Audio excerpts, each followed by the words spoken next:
Bom, pessoal, então agora a gente vai ver algumas outras métricas importantes quando a gente está avaliando um algoritmo paralelo.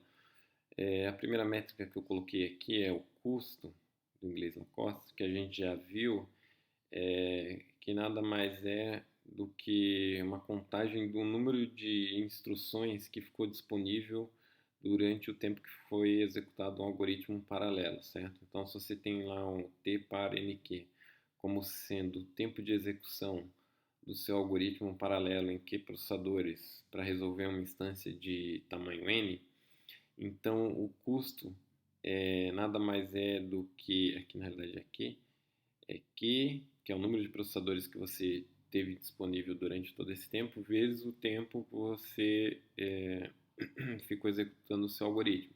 Então, no fundo, isso aqui vai te dar o número total de instruções que você teve disponível para executar na sua solução paralela, certo?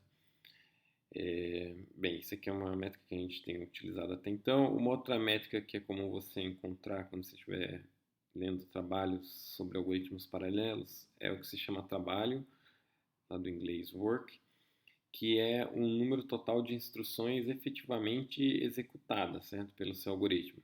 Então lembra aqui que no custo eu pego, o seu algoritmo demorou esse tempo todo aqui, então nesse tempo todo aqui ele teve essa quantidade de instruções disponíveis para execução dele, multiplicadas por quê, que é o número de processadores, e mesmo que alguns dos processadores aqui não fizeram uso de toda essa capacidade de processamento. Então, quando a gente viu um algoritmo onde você encontra o mínimo num linear array, certo? Então você vai olhando sempre parezinhos de números. Então esse processador pega esse dado e acha o mínimo. Aí um outro processador pega esse dado e acha o mínimo. Depois esse processador vai pegar esse e o dado da quarta posição para achar o mínimo. Então, a cada iteração você vai diminuindo o número de processadores que estão sendo efetivamente usados. No custo, isso vai ser contado lá como uma quantidade de processamento que estava disponível e azar o seu que você não utilizou, certo? Já no trabalho, não. No trabalho, você vai levar em consideração efetivamente o número de instruções executadas. Então, se num primeiro passo do seu algoritmo todos os processadores estavam executando, beleza, todas as instruções executadas nesse primeiro passo, vezes que é o número de processadores, vai ser contado. Se no passo seguinte só metade dos processadores estiverem executando, então você só vai contar metade do tempo total como instruções que foram efetivamente executadas, certo? Então, por isso que o trabalho ele é sempre menor ou igual ao custo. E aí você tem que fazer essa análise de quantas instruções foram efetivamente executadas pelo algoritmo. Uma outra métrica que é bem utilizada aqui para fazer uma comparação entre um algoritmo paralelo e sequencial é o que a gente chama de speedup, que é a razão entre o tempo do algoritmo sequencial, que aqui eu estou chamando de tsecn, para resolver lá uma instância de um problema de tamanho n, tamanho dessa instância, sobre o tempo do algoritmo paralelo, que eu estou chamando aqui de t par nq. Então, você tem uma máquina com Q processadores, está resolvendo lá uma instância de tamanho n de um determinado problema. Então, o speedup, que aqui eu estou denotando por SNQ, é definido então como o tempo do algoritmo sequencial para resolver essa instância de tamanho n sobre o tempo do algoritmo paralelo para resolver essa instância de tamanho n em uma máquina com Q processadores, certo?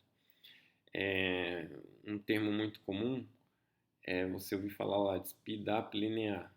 Isso ocorre quando você tem lá o SNQ igual a Q, porque isso aqui é, de certa forma, se você pensar lá, é o melhor possível que você poderia obter, certo? Você tem lá um algoritmo sequencial para resolver um determinado problema N, que vai ter esse tempo, ter sec N, e aí o melhor que você poderia fazer, assumindo que esse algoritmo aqui é um algoritmo ótimo para resolver esse problema, certo? Era você construir um algoritmo paralelo, onde você tem o tempo do algoritmo sequencial dividido por Q. Então você está dividindo toda a execução do algoritmo ótimo sequencial igualzinho entre os Q processadores. E aí você teria um speedup linear. Você está dividindo efetivamente a computação de forma igual entre todos os processadores. disponíveis.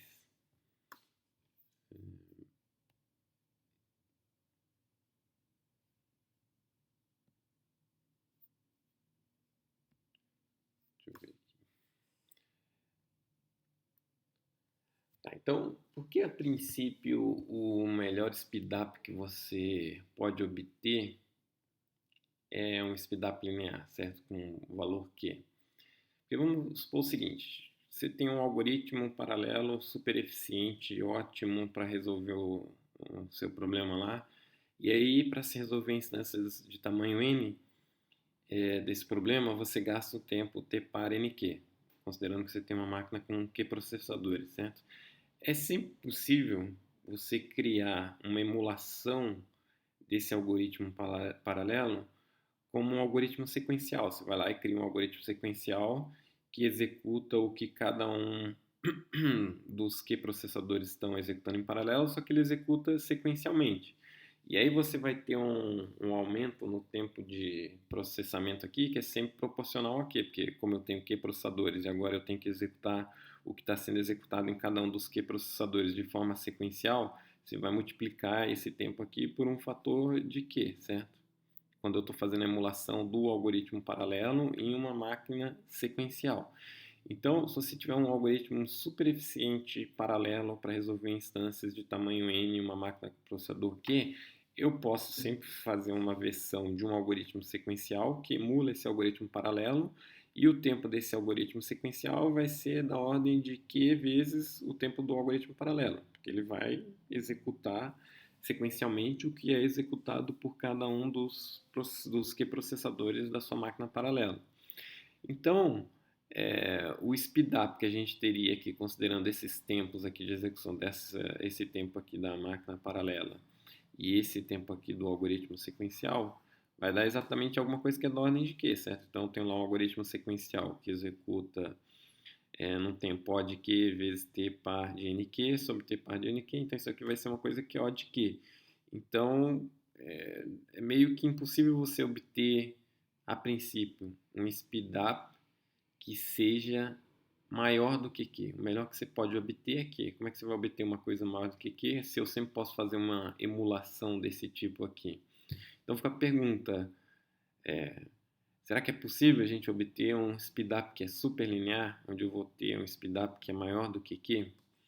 Bem, na realidade isso é possível, não em algoritmos deterministas, mas se a gente considerar algoritmos não determinísticos, são algoritmos que dentro da execução deles, eles fazem algum tipo de execução com coisas aleatórias, certo?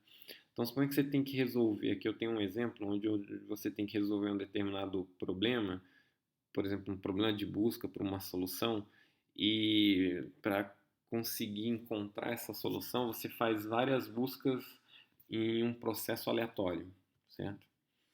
Então, pode ser que na execução de um algoritmo paralelo, onde ele faz várias buscas dessas de forma paralela em cada um dos processadores, pode ser que ele tenha mais sorte durante uma sequência de eventos aleatórios lá da execução do algoritmo e ele encontre uma solução bem mais rápido do que você obteria fazendo a emulação desse algoritmo com um algoritmo sequencial. E aí pode ser que você tenha um speedup que vai acabar sendo maior do que Q, certo? Então, se você pegar uma instância específica lá desse problema aqui e executar o algoritmo paralelo e o algoritmo sequencial, aí você divide lá o tempo do algoritmo sequencial sobre o algoritmo paralelo, pode ser que você tenha um valor que seja maior do que Q, o que configuraria lá um speedup superlinear. E isso pode acontecer se você tiver algoritmos que fazem coisas desse tipo aqui, onde você tem algum processo aleatório lá no meio que você não tem muito controle sobre qual vai ser o tempo efetivo que o algoritmo vai gastar. Mas na máquina paralela você está fazendo mais buscas paralelas ao mesmo tempo, e aí, por sorte, em uma delas você encontrou super rápido uma solução e acaba configurando que você teve um speedup super linear. Então, só para deixar anotado aí essa, essa questão que pode acontecer em certas situações você ter um speedup que é maior do que o que você obteria num speedup linear.